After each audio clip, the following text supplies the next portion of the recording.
Hey, what's going on YouTube? Alabama Reloader here. So in today's video, first of all, it's going to be somewhat of a shorter video than normal. Not really a ton to cover in terms of just the overall content, because you guys have or at least you should at this point, if you've been following along on the 280 Ackley series, you should have a pretty good understanding of where we're about to go to, which is a seating depth test using the Federal 175 grain, the tipped fusion bullet. Now those bullets were pulled bullets that I had purchased from AmericanReloading.com. At the time, they were selling them in packs of 250. I bought 2 packs of 250, right? So 500 bullets. And when I first got those bullets in, I didn't weight sort them. I didn't do anything like that. I just started using them in this project. And we quickly realized that bullet paired up with Midwest Powder's MP620, which is a Reloader 19 equivalent. That combination shot extremely well in my 280 Ackley improved from Heavy Precision over in Huntsville, Alabama. So once we identified that, I've done a lot of testing, right? You guys follow along, so I just kind of include the royal we, all of us together. I've done a lot of testing with that bullet and powder combination, and the results are just, they're pretty consistently good. Time and time again, we've run tests out to 300 yards, shot some really good groups out to 300 yards, done a lot at 100 yards. Just in general, a lot of testing has taken place with that bullet and powder combination. Shot very well. The distance to the lands, I believe I showed this in maybe the last video where I was talking about the Spear Grand Slam work that I was doing, where I was talking about wanting to do this seating depth test. The touch point with that particular bullet, the Federal, is 3.350. And I'd been loading everything up into this point at 3.330, so about 20 thousandths a jump. You can think of it in terms that way.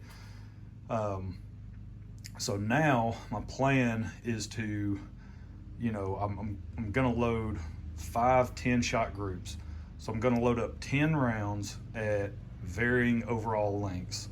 The one in the middle, so this is just for instance, this is a 270 Winchester, so these are not the right cases, but I've already wet tumbled and prepped and resized the 280 Ackley improved cases. They're already in the house and they're primed using CCI number 200 large rifle primers. So they're already prepped and ready to go, but this will give you kind of like a visual representation of what I'm wanting to do. So the middle row here on this bleacher block of 5, right? So it'll be 5 10-shot groups, and I'll be going across the block this way with each seating depth. The middle one is going to be that's my normal overall length that I've been shooting up until this point, right? The 3.330 cartridge base to bullet tip, right? So the overall length of the cartridge, it'll be that one. Now the cartridge base to ogive measurement for that is 2.685. And then the plan is to go 5 thousandths longer, right? So cartridge base to ogive, this would be 2.69, and then 2.695, and then of course shorter will be up here. It'll be 5 thousandths shorter, so it'll be 2.680, and then 2.6875. So not really covering a ton of ground, but again, depends on who you believe and what you believe here on YouTube. That seems to be a pretty wide enough test range to really prove out and show we should see some type of noticeable difference on target, right? If seating depth really does impact the performance on the target, we should see it making that amount of adjustment, okay? Now, one thing I do want to address are all these Ziploc bags. There's a bunch of them. Check that out. So what I ended up doing was I went through all of the bullets that I had left, which was 366 bullets left out of that initial batch, and I weight sorted all of them, okay? And there's a huge variation in weight between the lowest or the lightest bullet in the box and the heaviest. So the lightest bullet that I had was 173.9 grains. I only have one of those. out of the remainder. And then the heaviest was 175.8, had 6 of those. So pretty much you can call it 2 grains, right? Essentially, we were 1/10 away from being 2 grains. So pretty much 2 grains of difference in the lightest bullet versus the heaviest. Now, if you'll look at it, now you have to kind of think of this in terms of a bell curve, right? Here, and then back down, right? And a lot of the majority, you guys see this all the time, the bell curve, the majority of the bullet weights were anywhere between 174.6 up to 175.3, right? That, you can just look at that. That is the bulk of the remainder of the bullets that I have. But you can see that's still a pretty wide spread. You're talking 7/10 of a grain on your bullet weight.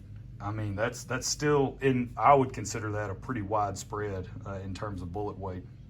Now there needs to be, I guess you have to establish your expectations, right, around what you think these measurements are going to be, because now if you go with something that you guys know I absolutely love, the McGuire Ballistics solid copper hunting bullets. Those bullets are turned on a CNC lathe.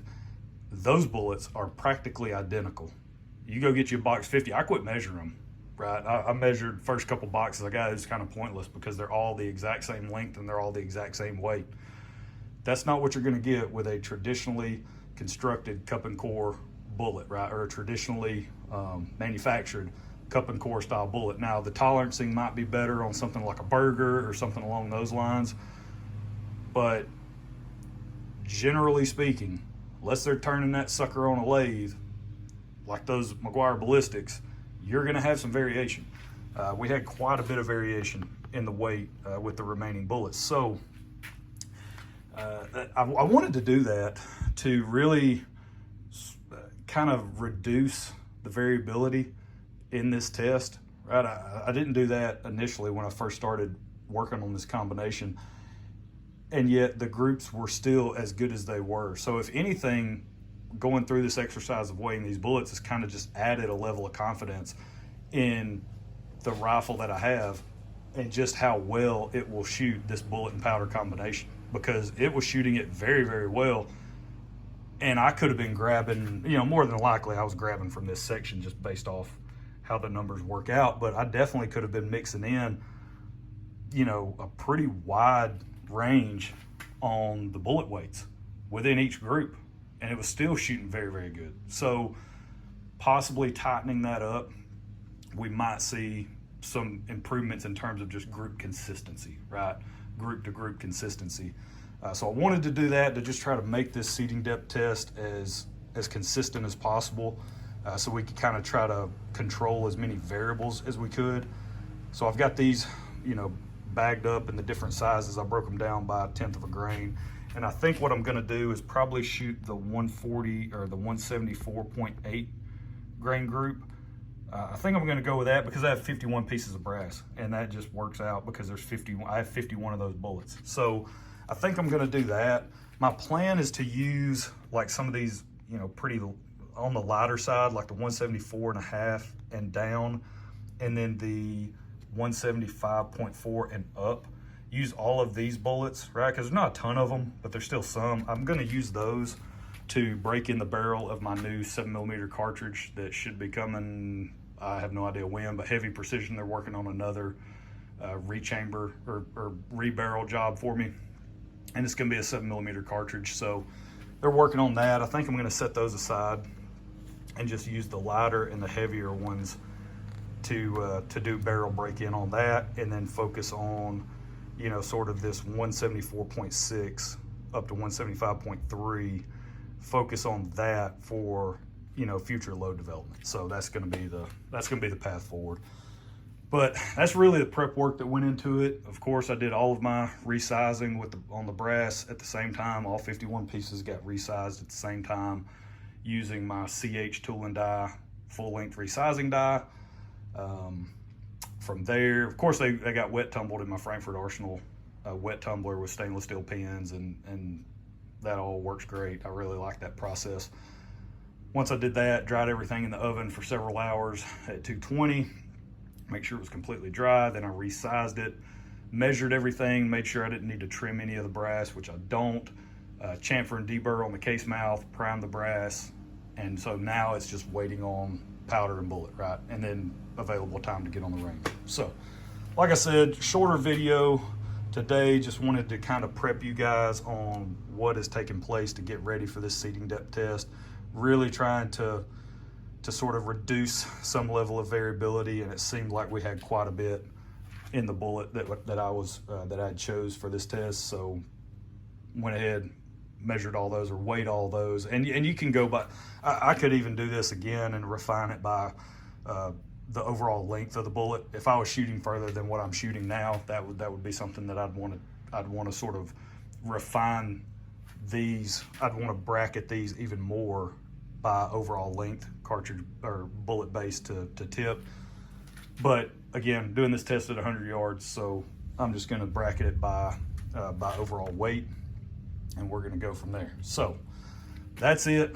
That's where we're going to leave it. A little bit shorter video today, but just wanted to give you guys a heads up on how the prep work, you know, kind of what's going into that and what it's looking like. So that's it. That's where we're going to leave it. Hope you guys enjoyed it. We'll catch you next time.